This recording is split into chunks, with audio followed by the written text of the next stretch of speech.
Welcome back to Horns High Studios. We're here with another episode of 666 seconds of murder.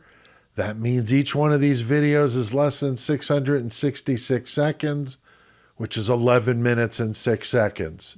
So let's get started. Got an interesting one to talk to you about tonight. We're going to be going back to the Idaho 4 case because you guys really want to hear about it, and I like talking about it. And this guy is really got a lot of people fired up. So let's talk about it. How about talking about Jack Showalter and did he do this? But first off, it's important to mention this is for entertainment purposes only.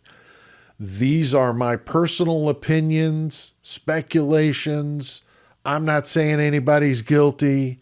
I'm just having a discussion about a case that interests so many of us. So that's the only reason for this at all. Now, this guy was an easy guy to dislike. I mean, he's a handsome guy from a privileged background, got two parents that are both doctors from the Boise area. He was a frat boy. Well, that is until he got kicked out for some really creepy behavior, which we're going to get to here in a minute. But there is got to be more about John Jack Showalter than the rich boy, rich frat boy that most people don't like. What is causing the internet sleuths out there among us to have him in the top tier of suspicious characters in this Idaho 4 case? I'm with you, though. I think this guy is extremely suspicious. The more I dig into it, the more I feel that way. There are so many suspicious people with this case. It's unbelievable. It honestly is. He's not the only Jack in this story. And some of you know that there's a Jack Decor. He's the ex-boyfriend of Kaylee. This Jack, though, was also known as the Hoodie Guy from the Grub Truck video that we've all seen. So most of us very familiar with him from there. But in case we got any people that are relatively new to this case, that's who we're talking about. Now, we also know he was an avid hunter, and he has had pictures of him taken with K-bar knives. His parents had a hunting cabin, so he would have been brought up around hunting, been very familiar with that. Not that that means that he's doing anything wrong. I'm just saying that that's part of his upbringing, was hunting. He was kicked out of the Delta Tau Delta frat for leaving dead animals on the porches of the other fraternities. I mean, seriously? Who even does that? What is going on? But do you remember the story about Buddy? That dog that was skinned alive? I mean, an absolutely horrific story. But did he have anything to do with that? I mean, it certainly makes you wonder. He lived in that area.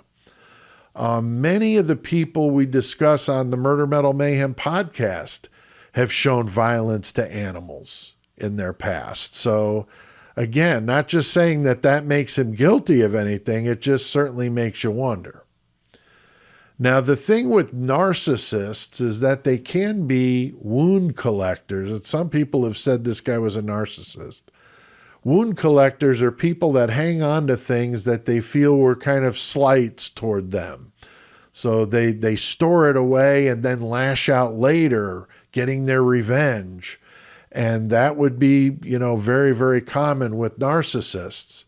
Jack was known to have violent tendencies and a short fuse. So could that be why? Was he a wound collector? Don't know.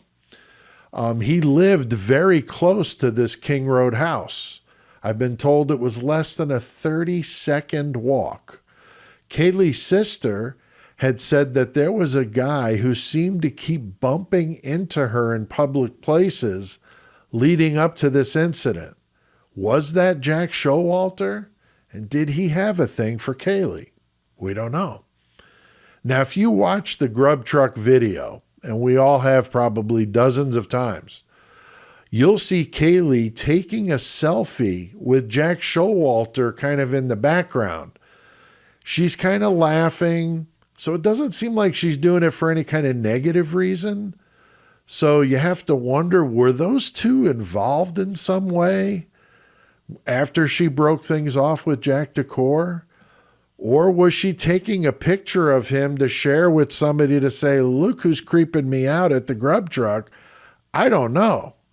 But this is the same guy that they ditch moments later when they catch the ride with Eric Goer, the private driver. So it makes you wonder.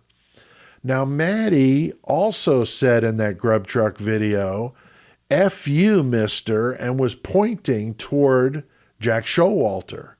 What did she mean by that? She looked like she was kind of stern. It didn't look like she was kidding around. I don't really know. But again, like with all this stuff, it makes you wonder, what was going on in that video. Now, after Jack gets ditched by them at the grub truck, it seems like he walks off kind of briskly, like he's pissed off or something like that. Had the wound collector, reached the limit? Was he just fed up and was going to do something, snapped? Who knows? After Maddie saying what she said to him and then them ditching him, that may have been, his final straw. I mean, he knew that Kaylee was moving away, and maybe he looked at this as his last chance to get some revenge. I don't know. Now, the fact that he drives 5 hours to his parents' home in Boise after he left the grub truck is very suspicious. Or his parents' hunting cabin, depending on which story you believe. In either case, how is his drive alone for hours any less suspicious than Brian Kohberger saying he liked to take drives at night? Makes you wonder. Now, if Jack did the crime, he would have had plenty of places to ditch the clothes and the weapon or weapons along his journey that night.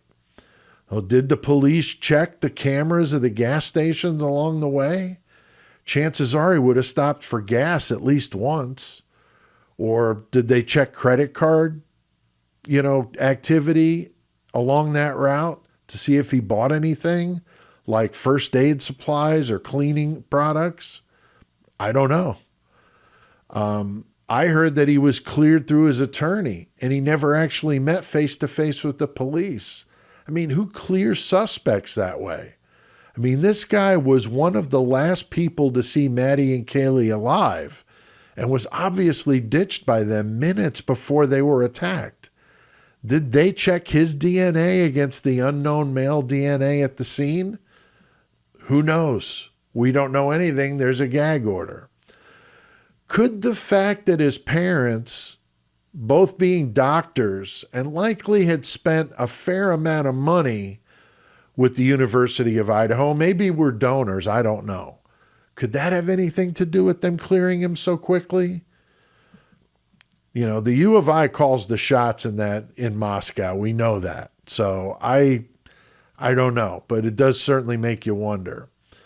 And the big question is, did he really go to Africa after this happened? That's where his parents were apparently working. There have been people that have come out that said they were friends with him, that said he didn't go there.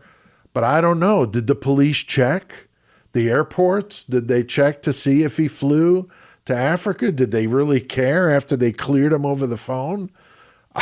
I just have so many doubts here.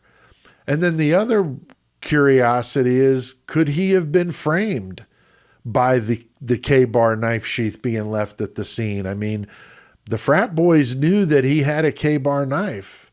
Maybe that's who they intended to frame. I don't know, but makes you wonder. So many things make me wonder with this case. But I'd love to hear what you guys have to say. You guys come up with some great comments, great suggestions. I know several of you were asking about this Jack Showalter discussion. So I wanted to do this for you and bring it up and see what you all think. So let me know in the comments below, and we'll see you around next time.